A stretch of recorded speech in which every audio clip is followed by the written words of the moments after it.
Hey everybody, this is Jork. Welcome back to Portugal and Beyond. I hope you're having a really good day.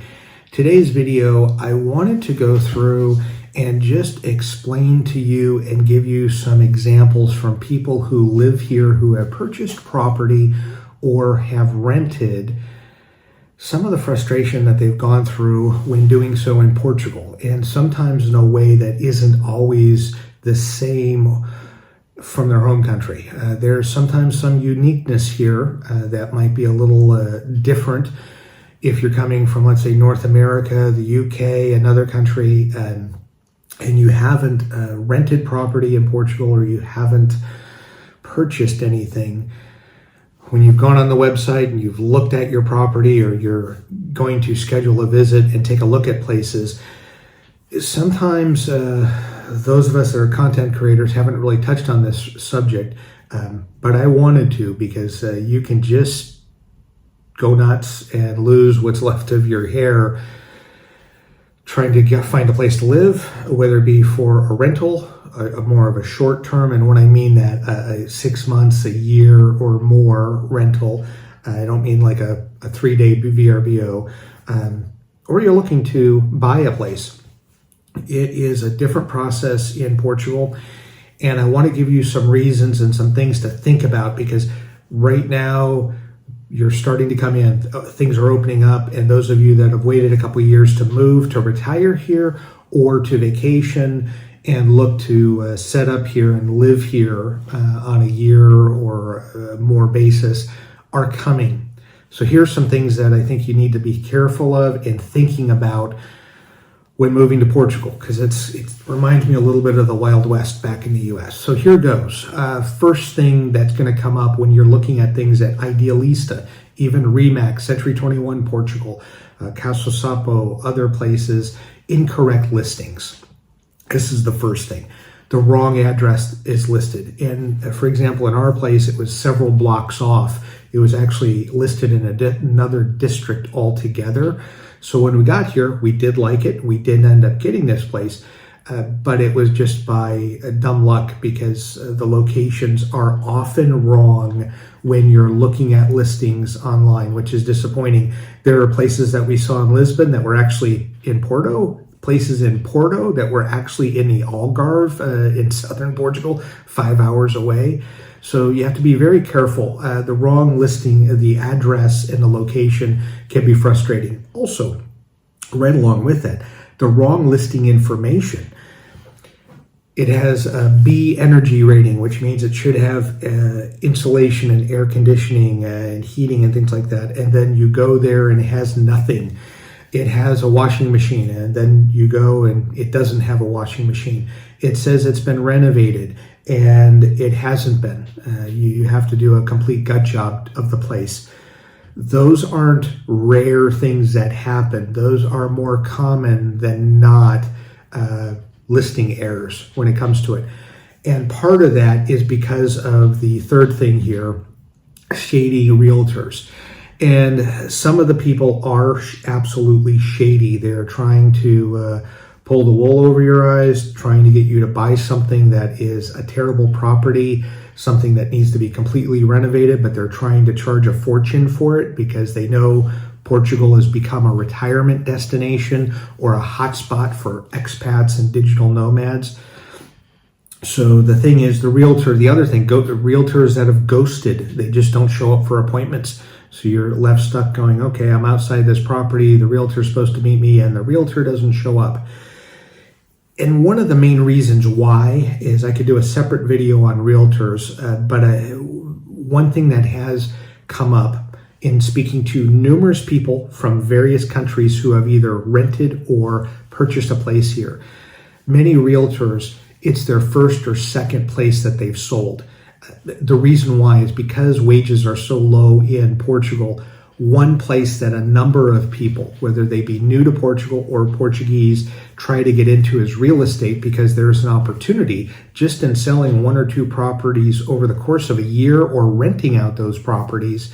They might be able to actually average more than what they would in a job throughout the year. So there are a number of people who it's their first time, or they've maybe they've only sold 1 or 2 properties. So it's important when you're choosing a realtor, I would ask them, how many properties have you sold? Or show me some of the listings that you've rented out, so you get an idea that it's not just a newbie who doesn't know who might be trying to pull something over on you. So another reason, or sets of reasons to pull your hair out, are oddball sellers. And these are from actual people who have lived here, that are from the UK, Canada, or the US.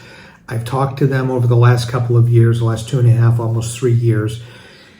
Here's some things that can make you go nuts. The sales price is always a moving target. And yes, there's negotiation in the sale price. Oftentimes it goes towards the buyer. But in this case, for instance, a flat was 300,000 euros. And then 2 weeks later, it was 350,000. And then a month, 6 weeks later, actually, it was 310,000, which made no sense. The price was going up, the price was going down. It was still above the actual listing price, but the seller kept moving the number, and it just didn't make any sense whatsoever. So the buyer just got frustrated and said, okay, next property, this is ridiculous. That's something that doesn't generally happen in other countries, but it happens in Portugal. Taking months to finalize a deal. I think most people are used to a 30-day close cycle, maybe a 60-day close cycle from the time that they make the down payment, put things into escrow, things of that nature, to where they close on a property. Here, it could take 6 months, it could take a year. We were making an offer on a property. It took over 12 months to move forward on, and at that 12-month mark, we decided to pull the plug. We had a piece in our contract that said that if it goes over 12 months and there's no movement, we have a right to decline and back away. So that's exactly what we did. We walked away from a property we loved, but we didn't want to wait a year to try to close on it. It was ridiculous, but it's something that happens, and it's not uncommon here to wait 6 months or more to close on a property. So just be aware of that when you're looking to buy something. And then the seller, lastly, changes their mind and decides not to sell after all. This has come up with 7 people that I've met, 4 couples and 3 single people. And they are from Canada, the UK, the US, and also a couple from Australia, that they kept going back and forth. And it was super frustrating because they had a property that they really liked in a location that they really liked, and it had all the amenities that they really liked. But after months, the seller said, I'm not going to sell. I'm going to take it off the market. So they were already in negotiations. And then they called the realtor and said, what's going on? Well, the seller decided not to sell. So that happens, but I'm going to say this, that hasn't happened very often. And I will say, even when things are under contract, the seller can pull out and say, I'm not interested. So just be aware of that. Your contract doesn't mean as much as you may think it does. And I can tell you that from experience. And then lastly, another reason to pull out your hair or look bald like me is just oddball, weird landlords. So there are multiple situations where at renewal, rent was increased by 50%. In fact, we have friends that they got booted from a property.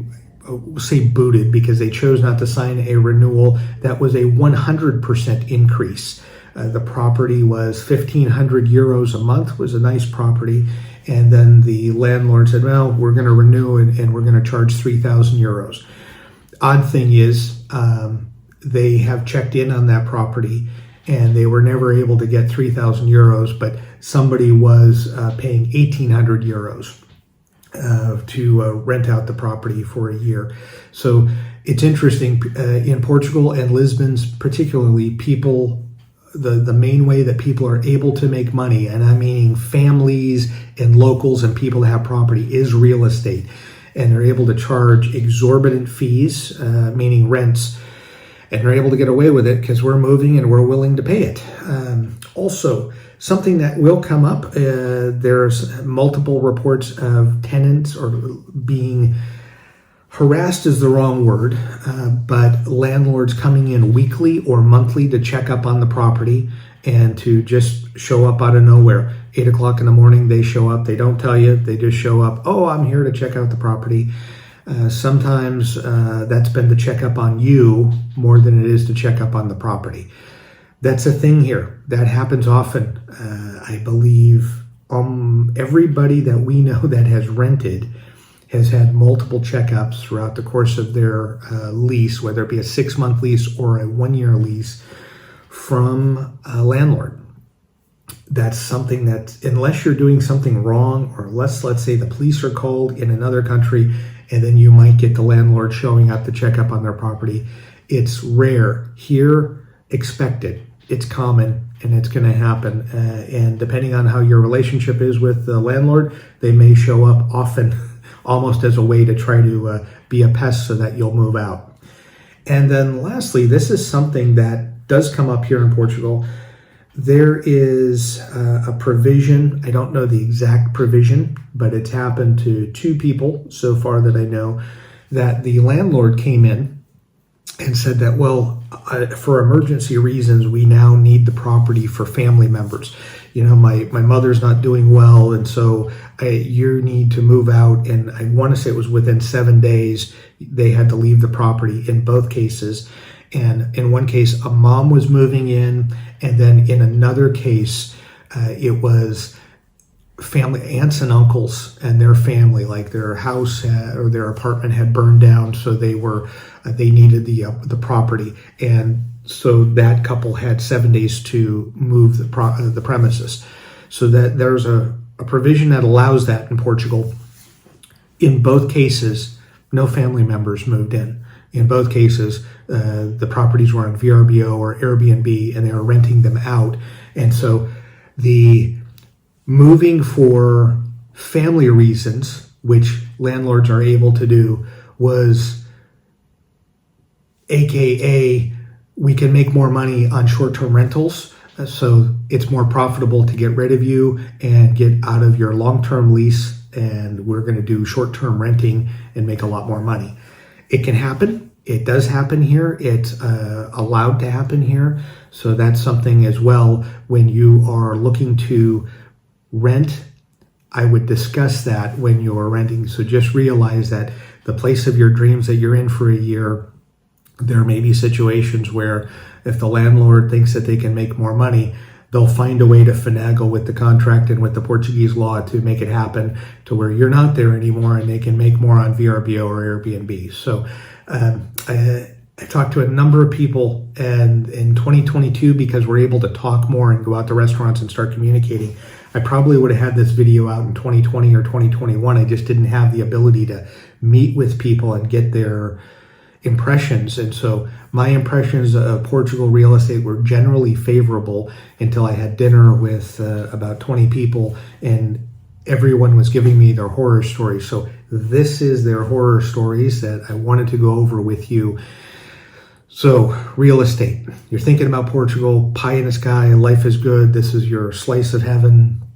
Be very cautious and make sure that you're questioning everything along the way, whether you're renting the property, whether you're buying the property. And that means from the landlord, the seller, and the realtor. You got to be looking and paying attention to all of those before you sign on the dotted line. Okay? So thank you so much for watching. I hope you're having a great day. Take care of yourself. Hey, thanks so much for watching the full video. If you get a chance, and if you're interested in reading some crazy workplace stories, please check out my 2 books, Magnet of Madness Volume 1 and Volume 2, both available on Amazon in ebook or softcover. If you want to make fun of me, there's plenty of stories where you can do that. If you want to make yourself feel better about the job that you're in, it'll make you feel better too. But crazy stuff that happened over 30 years, you won't believe it until you read it. So thank you so much for watching. And if you get a chance, pick up a copy of one of these on Amazon. Thank you so much.